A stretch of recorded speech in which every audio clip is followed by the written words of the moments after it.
Beacon. Hello and welcome once again to another comic book review, but it's only for 1 week this time. It's me, your host, the Spence Dog, and welcome once again to the Spence Dog's Lounge. And instead of me babbling, let's get to talking about comics. So this week, April 5th, I got the chance to read some more cool comics as usual, and there were some pretty good reads this week and a new #1 as well. So let's get talking about them. So Green Arrow #20. This here wraps up the mini arc called the Black Artery, and once again, Benjamin Percy, God bless you. Thank you for this series. I've been loving it a lot. But besides that shameless plug, it really is good. We got to see a lot of questions that weren't really given to us from the New 52 timeline of what happened between Oliver and Roy with their relationship and partnership as being the Green Arrow and Speedy, and we finally got those answers with this issue. It was good. I thought the character development overall for Roy, it was very fantastic. At some point it was a little bit hard to read because I've known people who have gone through drug addiction issues, and that stuff is seriously something not to be messed with. If you have a issue or problem, just talk to someone. We're here to help. Talk to anyone. But anywho, it was a really good series and I liked it. And it ended on a really positive note, and it's looking like Arsenal may be helping out Green Arrow in the future. So who knows? Gonna have to give it an 8.7 out of 10. Good series so far. Check it out. And then, Green Lanterns #20. This is another series I have been enjoying. I've been liking a lot. The reason I like this series so far, let's get to the issue about it. So in this issue, we see Simon and Jessica. They are looking for Neil, aka Dr. Polaris, who is still on the loose, and it's sort of revealed like Neil, he is bipolar, but he's trying his best to save his brother from cancer. And this is the reason why I'm liking this series, is because Humphries has been doing some damn good characterization. He's trying to humanize Neil, show him like he is still human at the end of the day, but he wants to care for his brother, but he's torn between going towards either the dark side, Dr. Polaris, or just using his powers to save him. But at the end of the issue, towards the end of the issue, we see him giving in into his darkness. So, and that made me a little bit sad. Like, I was rooting for him to stay on the light side. But anywho, like what I say about the character development, the characterization, like he's also been doing this well with Simon in this arc so far. Like, he's reflecting on his relationship with Nazir, his brother-in-law, and friendships and relationships seems to be a very big connecting issue or theme I'm picking up on this arc so far. It's been enjoyable, and looking forward to the next couple of issues of this series. And I'm still waiting for that resolution on when we're gonna get that Rage Seed future story arc. That's just me.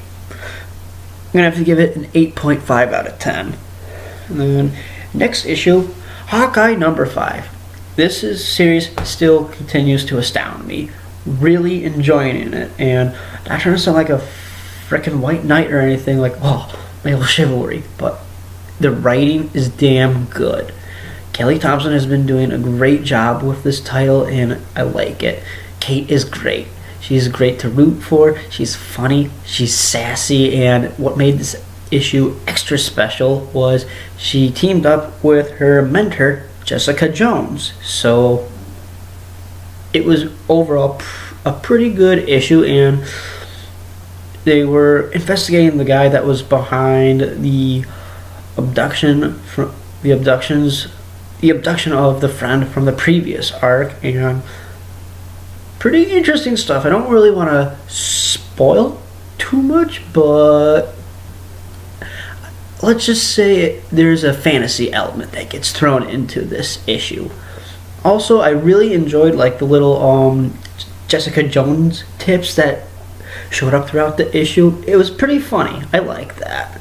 And then one small complaint was the art. It's good, but sometimes the faces did look a little bit off-putting sometimes. But overall, good read. 7.6 out of 10. Then, the next issue, Jessica Jones number 7. And I'm going to have to say this right now, between Jessica Jones and Infamous Iron Man, I honestly think this is Brian Bendis' best work he's doing right now for Marvel. Like, you can fight me in the comics section about it, but I'd like to hear your argument as well. Like, honestly, like from this issue, we see that Jessica, she and Luke are still at odds with each other, and they were able to spend time together and be with their daughter, but in the issue, it looks like Luke still doesn't fully trust Jessica, and it doesn't look like they'll be talking for a while. But hopefully, Bendis does resolve this eventually, and then we had a very interesting ending for this issue, as Maria Hill shows up in Jessica's apartment. So really interested to see where this story goes and how it still continues with the investigation of like the mystery of the Secret Wars and what really happened with that. Gonna have to give it an 8.5 out of 10. And then the next issue is Iron Fist number 2, and I'm enjoying this a lot. Second issue, and the writing is good. Ed Brisson is doing a pretty good job so far with it. Really can't complain. Be honest, as someone who has done some type of martial arts growing up, really enjoying it, because it's basically a fighting tournament that Danny's in right now, and in the beginning of the issue, we see his ass getting handed to him, but he manages to make a comeback and beat this dude. And then another reason why I really like this issue is that there was a little bit of like a drama, or like a small council drama feel to it. And it's basically revealed to us, if Danny loses this tournament, these people who have lived in secrecy for the last century plan to strip Danny of the power of Shao Lian dying and usher in one of their own warriors as a new immortal Iron Fist. So, heavy spoilers right there, but this title is good. And then another interesting to note, these houses that are introduced in this issue, some of these houses are based off of the Chinese zodiac animals, which I think is pretty cool, if you ask me. I'm gonna have to give it an 8.8 out of 10. I said there was a new number 1 issue. I decided to check out and read Rock Candy Mountain from Image Comics. I have been wetting my whistle with reading some Image comic titles recently, and this one did not disappoint at all. Basically, it's set in post-World War II America, and hobos. Lots of hobos. And it looks like this guy named Jackson, he has found this guidebook to get to the fabled and mysterious Rock Candy Mountain. And I loved it. It was a lot of fun to read. Good humor, some little bit of gratuitous violence here and there, but it was pretty lighthearted overall. I liked it. And the guy who wrote this, I'm blanking on it. He wrote Sex Castle, which is another one of his titles, and I'm gonna have to check that out eventually. But overall, I liked it. It has a nice, lighthearted feel to it, and be prepared for lots of hobo fights in this series.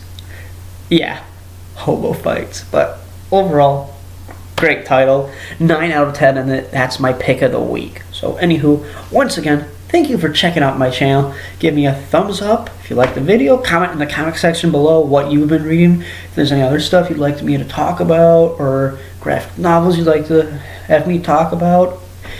And follow me at Twitter at SpenceDogYoy. And once again, thank you very much for checking out my channel.